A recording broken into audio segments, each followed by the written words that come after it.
Hi అండి. నేనైతే దొండకాయ వేపుడైతే చేస్తున్నానండి. దానికోసం అయితే దొండకాయలు అయితే తీసుకున్నానండి. వీటిని మంచిగా కడిగి ఒక ప్లేట్లోకి అయితే తీసుకున్నానండి. చూడండి, సన్నము 4 వక్కలతో పొడుగైతే కట్ చేసుకున్నానండి. కట్ చేసుకొని ఒక ప్లేట్లోనైతే పెట్టేసుకున్నాను. చూడండి,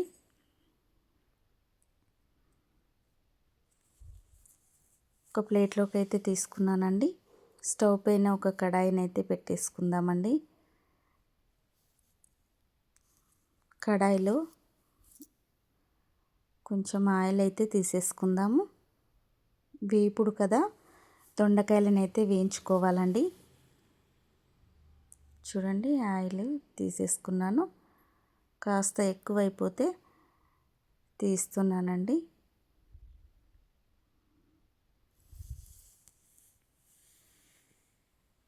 చూడండి, ఆయిల్ వేడెక్కిన తర్వాత దొండకాయలు అయితే వేయాలండి. చూడండి, స్టవ్ అయితే ఎక్కువ పెట్టేసుకున్నాను, ఆయిల్ త్వరగా వేడెక్కాలనేసి.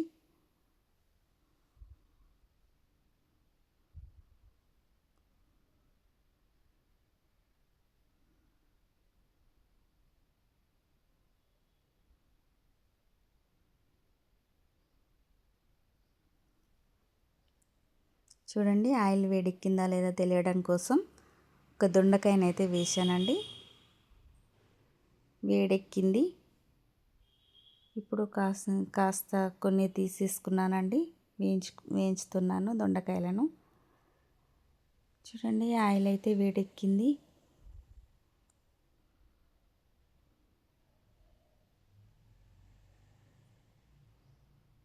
ఇప్పుడైతే వాటిని అయితే వేయించుకోవాలి.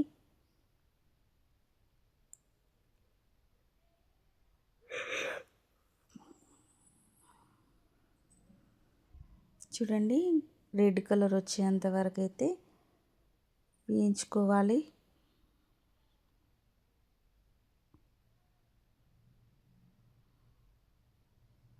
కరకరలాడేటట్టు అయితే వేయించుకోవాలండి. ఇది అన్నంలోకి అంచుకు పెట్టుకొని తినడానికి.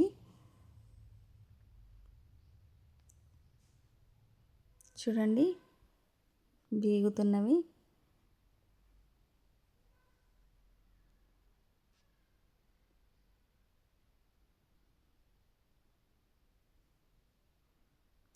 వేగేంత వరకు అయితే ఈ జాలీతో అలా అటు ఇటు కలపాలండి.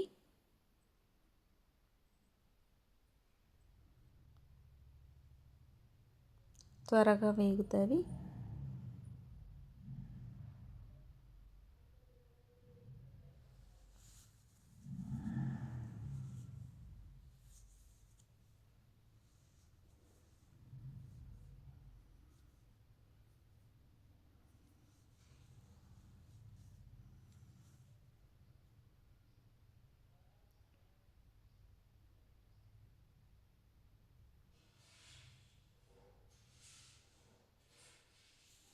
చూడండి, ఎలా అవుతున్నాయో. కొంచెం లైట్గా గోల్డ్ కలర్కి వచ్చాయండి.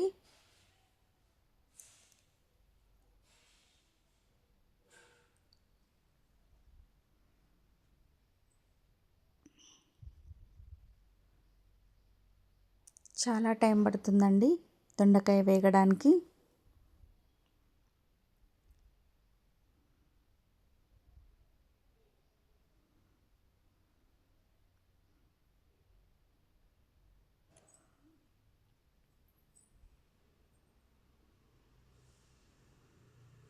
చూడండి, ఎలా అవుతున్నావో. కొంచెం లైట్ గోల్డ్ కలర్కి అయితే వచ్చాయండి.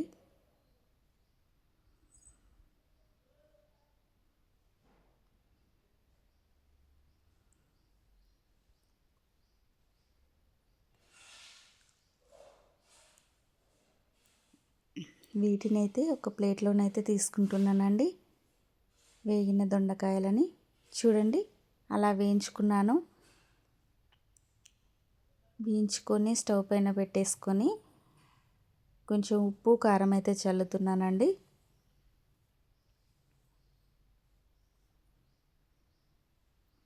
ఒకసారి అయితే వాటి కలుపుకుంటున్నాను. ఉప్పు కారం వేసిన తర్వాత చూడండి ఎలా అయిపోయినాయో దొండకాయలు వేగి. రైస్లోకి అయితే కరకరలాడుతూ తినొచ్చండి. నేను పప్పుచారులోకి అయితే అంచుకు పెట్టుకోవడానికి దొండకాయ వేపుడు అయితే చేశానండి.